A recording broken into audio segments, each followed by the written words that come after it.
ng bayan, maasahan anumang panahon.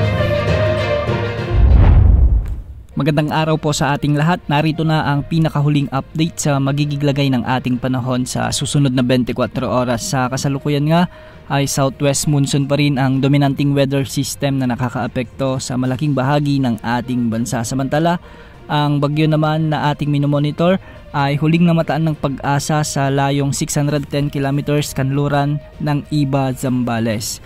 Taglay nito ngayon ang lakas ng hangin na umaabot sa 55 km per hour malapit sa gitna at pagbugsong umaabot sa 70 km per hour.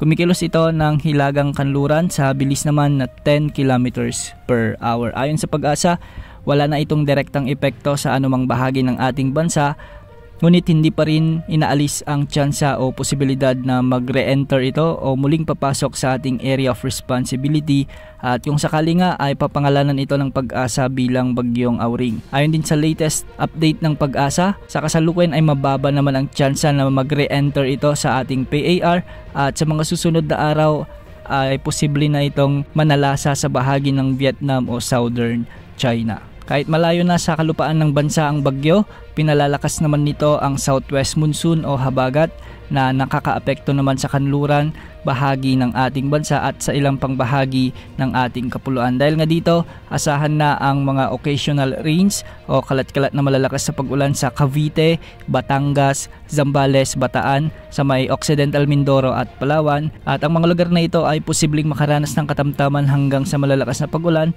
kaya posible ang banta ng pagbaha at pagguho ng lupa. Samantala, habagat pa rin ang nagdadala ng maulap na kalangitan na may mga scattered rains o kalat-kalat na pag-ulan at thunderstorms sa buong Metro Manila, sa buong Visayas, Bicol Region at ang nalalabing bahagi ng Central Luzon, Calabarzon at ang Mimaropa.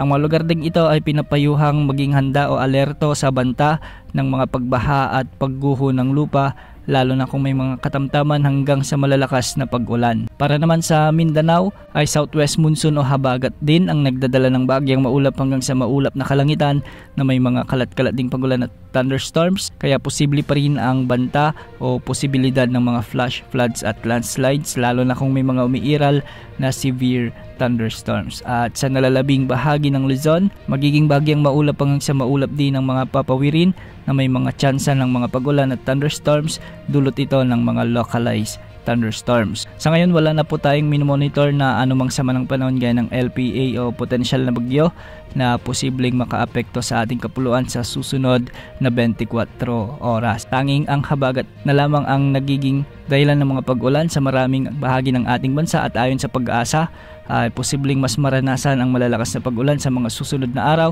lalong-lalo na sa kanlurang bahagi ng bansa, particular sa may Zambales, Bataan, Cavite, Batangas, Occidental Mindoro at Palawan dahil nga sa mas malakas na pagbugso ng southwest monsoon. Samantala, para naman sa lagay ng mga pag-alon sa ating karagatan, ang mga pag-alon sa baybayin ng kanlurang bahagi ng Southern Luzon hanggang sa Visayas ay posibleng umabot hanggang 3 metro.